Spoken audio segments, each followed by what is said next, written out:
আসসালামু আলাইকুম। প্রতিদিনের মতো নতুন আরেকটি ভিডিও নিয়ে চলে আসলাম। আশা করি সবাই ভালো আছেন।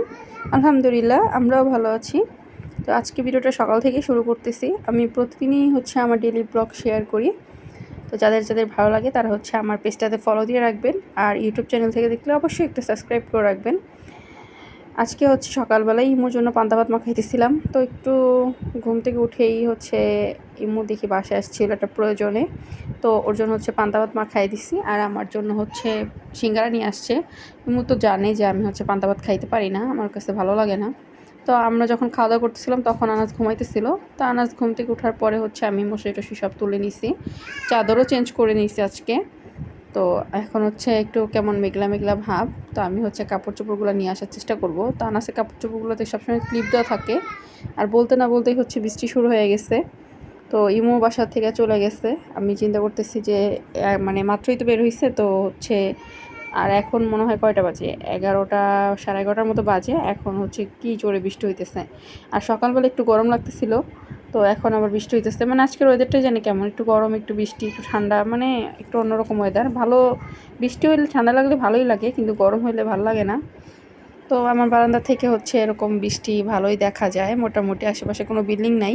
তো আমি এখানে এই কাপড় চোপড়গুলো এখন গুছায় নেব। বৃষ্টি শেষ, তাও বৃষ্টি যখন হইতেছিল তখন আমি সবজি কেটে নিচ্ছি। এখন এই থালা বাসনগুলোও ধুয়ে নিব। আর আনাসের খাবারটা আগে বসায় দেবো, কারণ এটা বসানোটা খুবই জরুরি হয়ে গেছে। 1টা বেজে গেছে প্রায়, ওর ক্ষুধা লাগছে। আর এখানে আমি বেগুন কেটে নিচ্ছি, তরকারি রান্না করবো। আর এখানে উস্তা আলু ভাজি করবো, তাই উস্তা আলু কেটে নিচ্ছি।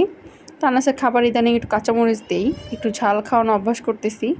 আর এখানে পাঙ্গাস মাছ দেখি ফ্রিজে 2 পিস ছিল, তো এটা আমি মাখায়া এখন ভাজতে দিব। আর কিছুটা জিরা বাটতেছিলাম।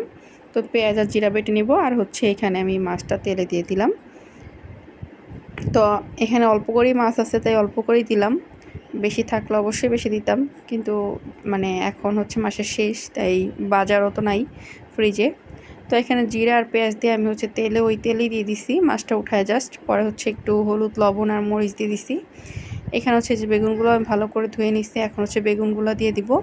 বেগুনগুলো কষায় নিতে নিতে এখানে ফ্রিজে কিছু ফ্রোজেন টমেটো ছিল, মানে অনেকখানি ফ্রোজেন করছি। সেটা এখন সারা বছর খাবো, এই জন্য আমি কিছু কিছু তরকারিতে দিয়ে দিতেছি। আর এখানে একসাথেই আমি পানি আর টমেটো আর মাছটা দিয়ে দিছি। আর ভাতটাও বসাই দিচ্ছি। তার আগে আনাসের জন্য পানি বসাই নিছি, কারণ আজকে গোসল করাই দিব। 2টা বেজে গেছে প্রায়। আর এখানে আমি একটু তেল দিয়ে উস্তা আলু ভাজিটা বসাই দিব। লবণ টবণ কাঁচামরিচ সব একসাথেই দিয়ে দিছি, আর সাথে হলুদও দিয়ে দিছি। এটা হইতে থাকুক আর ভাতও হইতে থাকুক। আমি এখানে মানে আনাজকে গোসল করাই দিব, কারণ এখন এই ঠান্ডা এই গরম এই বৃষ্টি, তো দেরি করে গোসল করাইলে হয় কি ঠান্ডা লেগে যায়। আর এমনি তো আনাসের অনেক দিন ধরে ঠান্ডা লেগে গেছে। তো আমি এখানে দুপুরে লাঞ্চ করে নিতেছি। এই যে আমার তরকারিটা সব রান্না শেষ। বেগুনের তরকারিটা খুবই ভালো হয়েছিল। তো আনাস এখানে ঘুমাইতেছে, আর এখানে একটু চা খাইতেছি বসে বসে। এখন একটু চা খাবো। তো ওয়েদারটা ভালোই আছে, মানে একটু ঠান্ডা ঠান্ডা বৃষ্টি হওয়ার পর থেকে। তো আমার যত গরমই হোক চা আমার খাওয়াই লাগবে। মানে এটা না খাইলে যেন মানে খারাপ লাগে, ঘুম পায় আর মাথা ব্যথা করে। তো আমি ইমুকে ফোন দিয়ে বিকেলবেলা জিজ্ঞেস করতেছিলাম যে সন্ধ্যায় নাস্তা কী খাবা, আলুর চপ করবো। পরে বলছিল ঠিক আছে করো, সমস্যা নাই। আর আমি এখানে একটু ছোলাও বসাই দিলাম। ছোলাগুলো অনেক দিন ধরে ফ্রিজে ডিপে ছিল সিদ্ধ করা, তো নষ্ট হয়ে যাইতো। তাই আমি এখানে আজকে ছোলাটাও রান্না করে ফেলছি। তো আমি তো আদা রসুন বাটা খাই না, তাও অল্প করে একটু আদা রসুন বাটা দিছি, আর জিরা আর পেঁয়াজ বাটা দিছি।